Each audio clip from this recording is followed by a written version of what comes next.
طبیعت اجازت دے مہربانی کر سکتے ہو تو ایک انار نچوڑ کے اور پلا دو، اگر تیری طبیعت اجازت دے۔ چنانچہ نوجوان لڑکا اس پر آمادہ ہو گیا، کہنے لگا کوئی بات نہیں، اللہ تعالیٰ نے نعمت ہمیں دے رکھی ہے، ہم کسی کو کھانے پینے سے منع نہیں کرتے، کھانا پینا اور بات ہے، ڈاکہ ڈالنا اور بات ہے، کھا پی جتنا مرضی لے لیکن یہ نہ سوچے کہ سارا ہی لے لینا۔ نوجوان اسی کے پاس آیا اور اسی شاخ سے ایک انار توڑ کے لایا اور اس کے سامنے بیٹھ کر کے بسم اللہ پڑھ کر کے انار کا دانہ کا رس نکالنا شروع کر دیا۔ پہلے انار میں گلاس بھر گیا تھا، دوسرے انار میں چوتھائی بھرا تھا، اب انار جو توڑ کے لایا گلاس بھر کر کے بھی ابھی انار کے دانے باقی ہیں کہ گلاس رس میں پورا ہو گیا، گلاس پورا بھر گیا پانی کا، لذت بھی عجیب و غریب قسم کی، خوشبو بھی، رنگت بھی، ساری چیزیں عود آئی اور دوسرے سے اچھا تو ہونا ہی تھا، اس پہلے سے بھی اچھا۔ جب بادشاہ نے پیا تو کہنے لگا رے نوجوان یہ کوئی خاص پیڑ تم نے رکھا ہوا ہے، یہ کوئی تم نے خاص پیڑ اپنے لیے رکھا ہوا ہے؟ وہ کہنے لگا مجھ سے قسم لے لو میں نے باغ تو کیا پیڑ تو کیا درخت تو کیا، میں نے تو ٹہنی اور شاخ بھی نہیں تبدیل کی، اسی شاخ سے لایا ہوں جس سے پہلے لایا تھا، تینوں انار ایک جگہ کے ہیں۔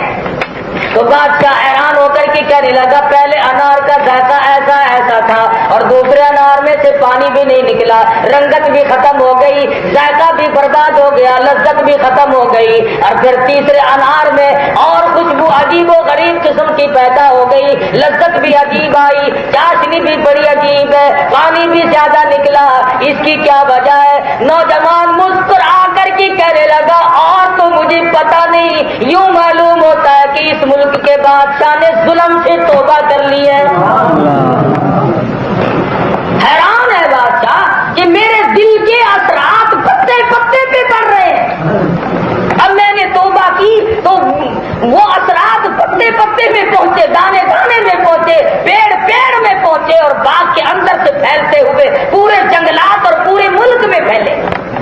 تو بادشاہ نے توبہ کی کہ میں آئندہ کبھی بھی کسی کی چیز لینے کا ارادہ تک بھی نہیں کروں گا۔ تو تفسیر کبیر میں علامہ فخر الدین رازی رحمۃ اللہ علیہ نے لکھا ہے کہ جب نیت کرنے سے، جب ارادہ کرنے سے بربادی یوں آتی ہے اور جو کر گزرے اور جو کر رہے ہو ان کے یہاں برکت کہاں سے آئے گی، ان کے یہاں خیر کہاں سے آئے گی، ان کے یہاں اطمینان کہاں سے آئے گا، ان کے یہاں امن کہاں سے آ جائے گا۔ یہ الگ بات ہے کہ ایک آدمی نہتا ہو اور ایک آدمی کچھ لیے کھڑا ہو لیکن اس کو امن نہیں کہتے، یہ بھول ہے کہ کوئی آدمی یہ کہے کہ صاحب میری حفاظت تو فلاں پارٹی کر لے گی، کسی کی حفاظت خدا کے سوا کوئی نہیں کر سکتا۔ اور ان لوگوں کے بارے میں یہ خیال کرنا کہ صاحب یہ تو مار کھا کھو کر کے یوں بیٹھ بٹھائی جائیں گے، یہ تو غلط بات ہے۔ سیدنا ابو بکر صدیق ہے سب کہہ رضی اللہ تعالی، اللہ اکبر، فرماتے ہیں اچانک میں ایک محلے کی طرف جا نکلا اور میں نے جا کے کیا دیکھا، ایک غریب نوجوان کو کئی آدمیوں نے زمین پہ لٹایا ہوا ہے، زمین پہ لٹایا ہوا ہے